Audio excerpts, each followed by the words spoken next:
I'm so sorry for not posting in so long. I know my last video I did give an update that I was moving and starting a new job. And so that is a big reason why I haven't posted in a while.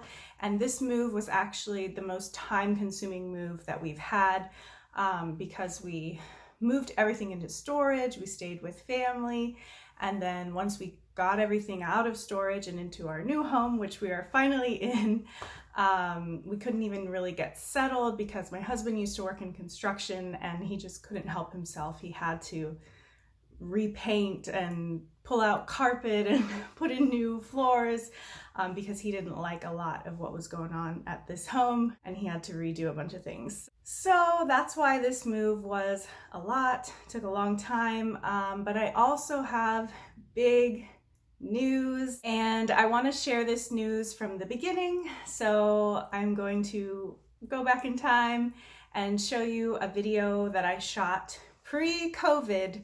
So no judgment about traveling. This is pre-COVID. So enjoy.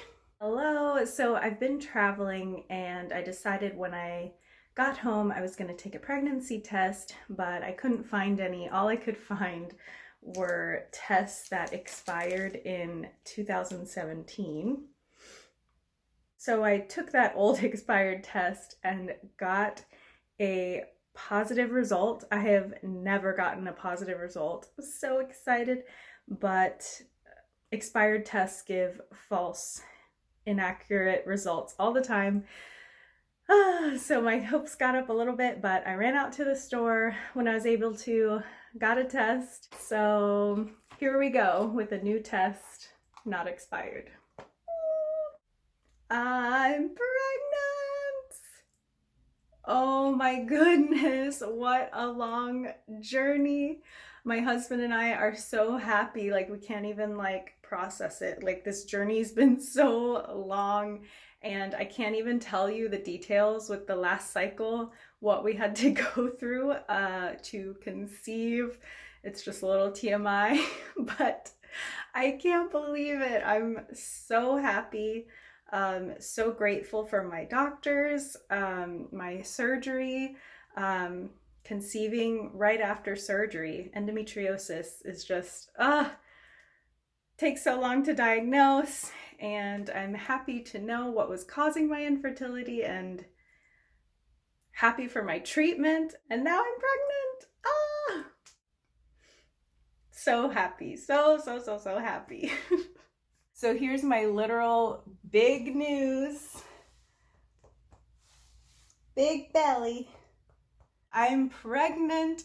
My husband and I are so happy, and that is a huge reason why I haven't been posting on YouTube, because being pregnant with the move during the pandemic was a lot, but it was an easy decision to make because my vocation is married life, you know, my marriage, my husband, my family.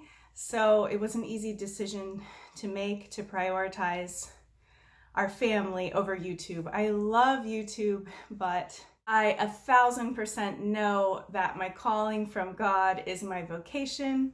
YouTube is beautiful. I love bringing people to Christ through YouTube, but it definitely has to take a backseat to my true vocation, which is to my marriage and my family. But yeah, I definitely wanted to share this beautiful news with you. We're so happy, and I do want to ask for your prayers. I know women are giving birth every day around the world, but there are so many things that can go wrong, and it is kind of scary.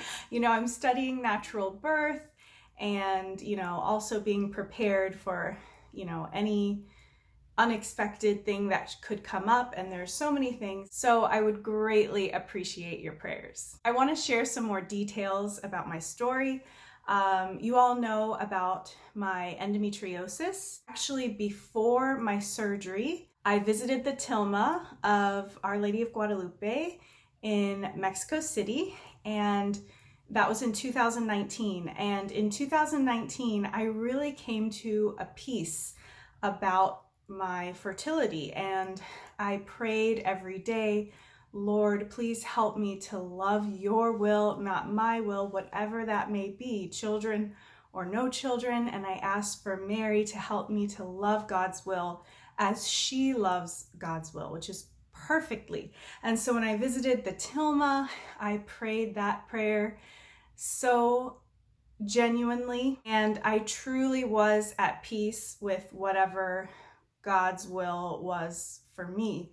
And it was a beautiful experience to see the Tomah, pray in front of the Tomah, because I know Our Lady of Guadalupe is pregnant on that Tomah. And, check out my video about the Tomah. That is a miraculous picture, a picture given to us by God. No human could paint that picture. So check out that video. So after I saw the Tomah, I had my laparoscopy for endometriosis. I made a video about that. After my laparoscopy, I went to Peru for the holidays, and my husband and I, we were able to visit St. Martin de Porres' birthplace where he grew up as a child. I made a whole video about that. Check out that video. And there was a book of prayer requests for St. Martin de Porres, and he is known for healings. When he lived on earth, he performed many healings, and he is a saint now because of people who were in dire health situations and prayed for his intercession, and they were healed. So I already talked about that in my video, so you can check that out. Anyway, in this book of prayer requests, if you ever go and visit, you'll see that I wrote in the book, and I asked St. Martin de Porres to pray for me and my husband's fertility and for healing, because I had this new hope, because I had this new diagnosis of endometriosis, and I was healing from the surgery, and I was just excited for the possibilities because I actually knew what was causing my infertility after all this time. Anyway, my husband and I conceived the first cycle after my laparoscopy, which is amazing. We are so incredibly blessed and excited. So hopefully this news brings you a little joy. I know there is so much going on in the world right now. And of course, this baby is such a blessing that we've longed for and prayed for.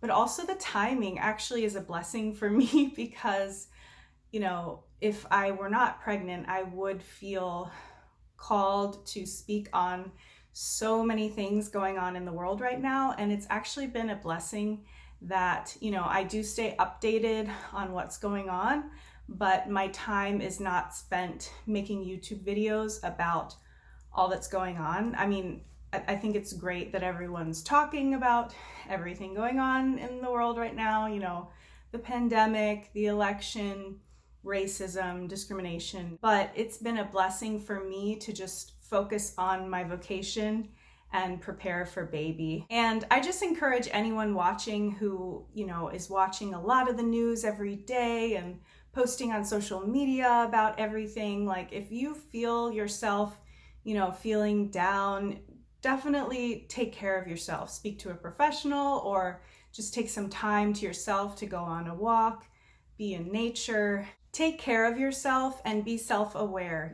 If you are noticing any red flags, signs of depression, if you're struggling to do the basic self-care things, like showering or brushing your teeth, or you're not finding joy in the things that you used to find joy in, definitely take note. Don't just ignore those signs and take care of yourself. I know in my case, I'm a little nervous for birth.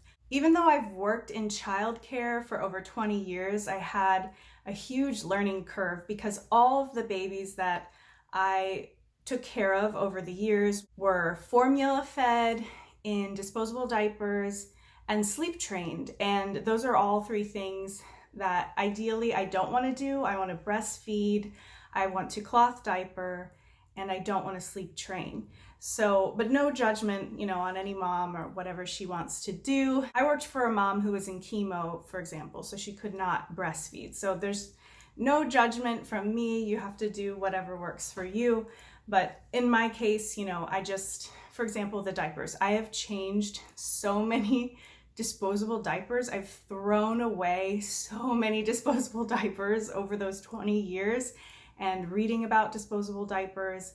And I believe it takes like 500 years for them to decompose in the landfills, and just the thousands of diapers that just one baby goes through. Plus, I have sensitive skin, so I'm sure baby will have sensitive skin. So there's so many reasons, why I want to do things the way I want to do them. So even though I've had so much experience with, so many babies, I've changed, and consoled so many babies over the years, but I have a huge learning curve to learn how to breastfeed and a good wash routine for cloth diapering and, not sleeping and taking care of baby 24 hours a day. So I noticed a little bit of worry creeping in about those things, and most of my worry has been for birth. But I've been praying and giving my worries to God, and just again praying for God's will and for Him to help me to love His will, for the Holy Spirit to come into my heart